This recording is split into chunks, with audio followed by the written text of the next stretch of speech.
दोस्तों वैसे तो बजरी तोते बहुत फास्ट ब्रीड करते हैं, बहुत जल्दी ब्रीड कर जाते हैं, लेकिन काफ़ी सारे भाइयों के पास एक प्रॉब्लम आती है कि उनके जो बजरी तोते हैं उनके पास ब्रीड नहीं करते हैं, अंडे नहीं देते हैं।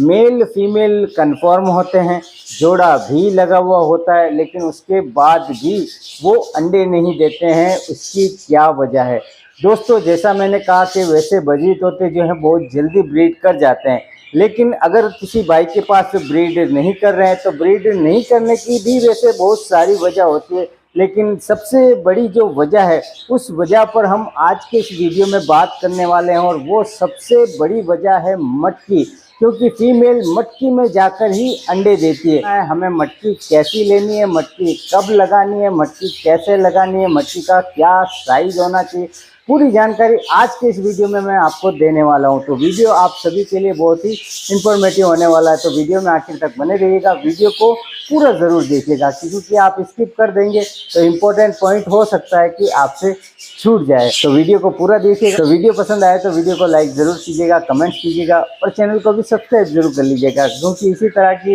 इंफॉर्मेटिव वीडियो आपको लगातार हमारे इस चैनल पर देखने को मिलती रहती है। तो चलिए बात करते हैं अब मटकी के बारे में कि मटकी कैसी होनी चाहिए, मटकी का होल कैसा होना चाहिए, मटकी का साइज़ क्या होना चाहिए, मटकी कब लगानी है, मटकी पिंजरे में कैसे लगानी है जिससे कि ब्रीडिंग में कोई दिक्कत नहीं आए। जैसा मैंने अभी आपसे कहा कि ब्रीडिंग ना होने की एक सबसे बड़ी वजह है जो कि मटकी है। तो सबसे पहले हम मटकी की साइज़ के बारे में बात कर लेते हैं, क्योंकि मटकी का साइज़ भी बहुत इम्पोर्टेंट होता है बजरी तोतों की ब्रीडिंग के लिए। क्योंकि कई बार ऐसा होता है कि ब्रीडिंग तो कर जाते हैं, लेकिन जब ब्रीडिंग कर जाते हैं, जिन भाइयों के यहाँ ब्रीडिंग हो जाती है, तो काफ़ी सारे मैसेज भी मुझे देखने को मिलते हैं कि भाई अब मटकी हमने लगा दी थी गलती से छोटी, तो अब बच्चे ज़्यादा हैं और मटकी छोटी होने की वजह से बच्चे मर रहे हैं, तो अब हम क्या मटकी को चेंज कर दें? तो ऐसा आपको नहीं करना है। पहले से ही आपको सब कुछ सही तरीके से आपको काम करना है, सही साइज़ की मटकी लेनी है। तो अब मटकी का साइज़ क्या होना चाहिए, देखिए वैसे इस पर एक डिटेल वीडियो आप चाहें तो वो भी देख लीजिएगा। वो वीडियो इस वीडियो के एंड स्क्रीन में दे दूंगा, जिसमें मैंने पूरी साइज़ वगैरह A to Z मटकी के बारे में मैंने बताया, साइज़ के बारे में। तो फिलहाल अभी मैं आपको मोटा मोटी शब्दों में अगर मैं कहूँ कि क्या साइज़ होना चाहिए, तो मेरा जो अनुमान होता है मटकी का साइज़ लेने के लिए वो है, सबसे अच्छा है कि आप बजरी स्प्रोट्स का आपको साइज़ देख लें।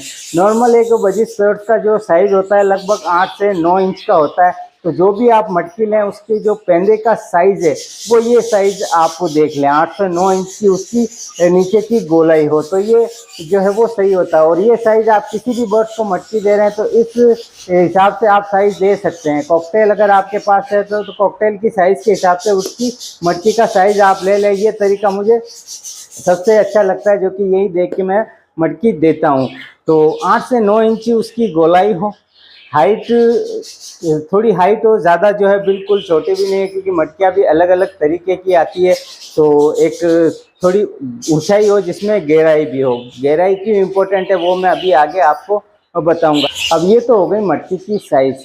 अब बात करते हैं मटकी के अंदर जब हम होल करते हैं, वो होल सबसे इम्पोर्टेंट है, तो उस होल का आपको स्पेशली ख्याल रखना है। मेरे पास एक मटकी है, वैसे 2 मटकियाँ हैं मेरे पास, दोनों ही अलग अलग टाइप की मटकी है। ज़्यादातर यही मटकियाँ जो है वो इसी टाइप की मटकियाँ हमारे भाई इस्तेमाल करते हैं। ये थोड़ा गोल शेप में है और ये थोड़ा अलग शेप में है, ये देखें। तो ज़्यादातर जो है वो वही मटकी जो है वो ये वाली मटकी जो है इस्तेमाल होती है, क्योंकि ये आसानी से नहीं मिल पाती है।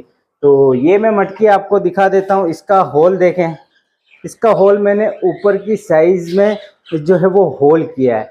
अब ऊपर जो है वो होल करने से क्या फ़ायदा है वो मैं आपको बताता हूँ, जो कि सबसे इम्पोर्टेंट है। मटकी आपके पास किसी भी साइज़ को, अगर आपको साइज़ का आइडिया नहीं है, लेकिन होल के बारे में मैं आपको बता देता हूँ। होल जब भी करें इस बात का आपको ख्याल रखें, होल मटकी के ऊपर होना चाहिए। ऊपर इसीलिए होना चाहिए कि फीमेल जब मटकी में जाए, फीमेल मटकी में बैठे, तो अंदर वो जो है वो अपने आप को सेफ फील करे। अब वो सेफ फील अपने आप को कैसे करेगी, वो जब मटकी के अंदर जाकर बैठेगी तो होल अगर ऊपर होगा तो उसको बाहर का जो एरिया है, बाहर का जो भी व्यू है, बाहर का व्यू उसे दिखाई नहीं देगा और मटकी में जो है वो अंधेरा रहेगा। तो जब फीमेल को बाहर का व्यू दिखाई नहीं देगा तो वो अपने आप को सेफ फील करेगी। कई बार ऐसा होता है कि हमारे भाई जो है वो ब्रीडिंग की जल्दबाजी होती है, उन्हें मटकी तो लगा देते हैं लेकिन बार बार पिंजरे के पास जाते हैं या मटकी के अंदर जाते हैं, तो होल अगर नीचे होगा तो फीमेल अंदर ही रहेगी, वो आपको देख लेगी बाहर से ही, तो कहीं ना कहीं वो डरने लगेगी, तो मटकी में तो जाएगी, तुरंत आपको देखते ही वो बाहर आ जाएगी। या आपने एक जोड़ा है या 2 3 4 जोड़े केज में रखे हुए हैं, तो अगर होल नीचे होगा, फीमेल मटकी में बैठी रहेगी, तो उसको बाहर का जो भी नज़ारा दिखाई देगा, कोई भी फीमेल या कोई भी बर्ड उसकी मटकी के सामने स्टिक पर आकर बैठेगा तो उसे वो दिखाई देगा और वो देखते ही बाहर आएगी कि कहीं ये फीमेल जो है मेरी मटकी में तो ना आ जाए। तो इसी के चलते वो कहीं ना कहीं जो है वो ब्रीडिंग की तरफ ना आती और इसी कामों में वो लगी रहती है। तो होल अगर अंदर होगा तो फीमेल जो है वो जल्दी अपने आप को सेफ फील करेगी, उसे लगेगा कि ये जगह जो है वो मेरे लिए सेफ है, क्योंकि अंधेरा भी रहेगा, बाहर का व्यू भी उसे दिखाई नहीं देगा और वो फीमेल जो है वो जल्दी आपके पास जो है वो ब्रीड कर जाएगी, क्रॉसिंग जल्दी होगी और अंडे वो जल्दी दे देगी। अब क्या है कि ऐसी गलती ना करें कि बहुत ज़्यादा बड़ी मटकी ले लें और उसका होल बहुत ऊपर कर दें, क्योंकि अगर बहुत ज़्यादा बड़ी मटकी आपने ले ली, होल अगर उसका ऊपर कर दिया, तो जो बच्चे मटकी में होंगे वो बच्चे सही समय पर मटकी से बाहर नहीं आ पाएंगे। क्योंकि काफ़ी सारे भाइयों के पास मैंने देखा है, काफ़ी मैसेज मुझे देखने को मिलते हैं, काफ़ी बड़ी बड़ी साइज़ की मटकी लगा देते हैं, होल छोटा सा कर देते हैं और ऊपर की साइज़, बच्चे बड़े हो जाते हैं, सही टाइम पर वो बाहर नहीं आ पाते हैं, कई बार अंदर ही उनके जो वो बाहर निकलने की कोशिश में उनके फेदर जड़ जाते हैं या कई बार वो अंदर ही मर जाते हैं, सही समय पर बाहर नहीं निकल पाते। तो इस बात का भी आपको ख्याल रखना है। वो है सबसे इम्पोर्टेंट मटकी का साइज़। आप देखें ये जो है वो मेरी हथेली में पूरी आ रही, और इसकी जो हाइट की मैं बात करूं तो हाइट लगभग इसकी 8 से 9 इंच इसकी हाइट होगी, वही जो गोलाई की साइज़ है। तो ये भी आपको आइडिया लगा लें, आपके लिए थोड़ा आसान हो जाएगा। हाइट भी आप वही ले लें 8 से 9 इंच, और उसकी जो पेंदे की गहराई है वो उसका भी साइज़ यही ले लें। अब केज में आपको जो है वो, ये तो हो गई साइज़ और होल के बारे में, ये तो हो गई हमारी मटकी तैयार। अब जब वो पिंजरे में आपको मटकी लगानी है तो उस समय भी आपको ख्याल रखना है कि मटकी आपको कब लगानी है। मटकी आपको जब लगानी है, जो भी आपके पास जोड़ा है, जब भी आप उसे पिंजरे में छोड़ें तो थोड़ा समय वहाँ पर उसे दें, तुरंत जोड़ा डालते ही मटकी ना लगाएं।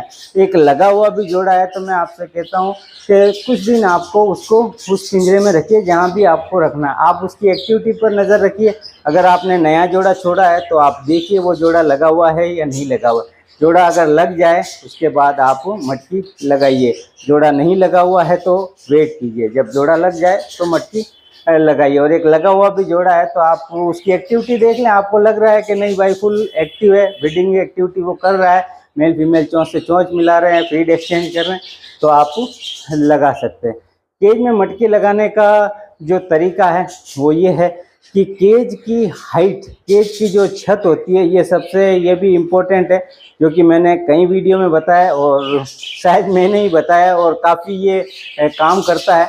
तो इस बात का भी आपको ख्याल रखें। मटकी छत जो होती है केज की, उसकी नीचे आपको हाइट थोड़ी नीचे आपको लगानी है, ऊपर मटकी के ऊपर स्पेस आपको छोड़ना है, इतना स्पेस छोड़ना है कि मेल या फीमेल वहाँ पर आसानी से बैठ सके। क्योंकि मेल जो होता है वो जब ब्रीडिंग की तैयारी होती है तो वो फीमेल को मटकी में ले जाने के लिए वो खुद बार बार मटकी के ऊपर जाता है, कई बार मटकी के अंदर भी जाता है, तो फीमेल उसको देखकर फिर वो मटकी में आना जाना शुरू करती है। अगर स्पेस आप छोड़ देंगे तो मेल के लिए आसानी हो जाएगी कि वो फीमेल को जल्दी जो है वो मटकी में जाने के लिए कहे और वो जल्दी से आना जाना शुरू करे और क्रॉसिंग जल्दी हो जाए। क्योंकि और क्रॉसिंग होने के बाद, ब्रीड होने के बाद भी आप देखेंगे कि मेल जो है वो मटकी पे ही बैठा रहता है, तो मेल के लिए एक अच्छी जगह उसे मिल जाती है जहाँ पर वो बैठकर अपने बच्चों को भी फीड करवाता रहता है।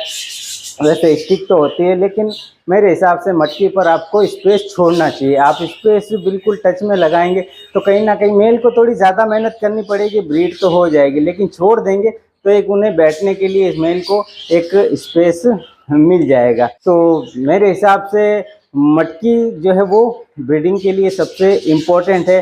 जो जो मैंने बातें आपको बताई है, इन सभी बातों को अगर आप फॉलो करते हैं तो 100% आपके पास जो है वो जल्दी ब्रीडिंग हो जाएगी। मेरे हिसाब से बजरी तोतों से ब्रीड लेने का जो है वो सही प्रोसेस देखा जाए तो मैंने आपको पूरे इस वीडियो में बता दिया है, क्योंकि मटकी सबसे इम्पोर्टेंट है। बाकी भी और वजह हो सकती है, लेकिन वो एक अलग वजह है। अगर ये सब करने के बाद भी आपके पास ब्रीड नहीं हो रही है तो और वजह भी हो सकती है। तो सबसे पहले आप इस वजह को पकड़ें। अगर ब्रीडिंग में दिक्कत हो रही है, शुरुआत आप इसी तरीके से करें। मटकी आपको कब लगानी है इस बात का ख्याल रखें, मटकी कैसी होनी चाहिए, मटकी केज में कैसे लगाते हैं। अगर इन सभी बातों को आपने फॉलो कर लिया तो उम्मीद है कि 100% आपके पास ब्रीड हो जाएगी। अगर आपके पास जो बर्ड्स हैं वो मेल फीमेल कंफर्म है, हेल्दी है, फिट है, तो 100% ब्रीड होगी। बाकी आप इनकी डाइट का अच्छे से ख्याल रखिए, कैल्शियम विटामिन का कोर्स टाइम टू टाइम करवाते रहिए, तो बिल्कुल बर्ड्स हेल्दी रहेंगे, और हेल्दी रहेंगे तो ब्रीडिंग भी आपके पास हो जाएगी।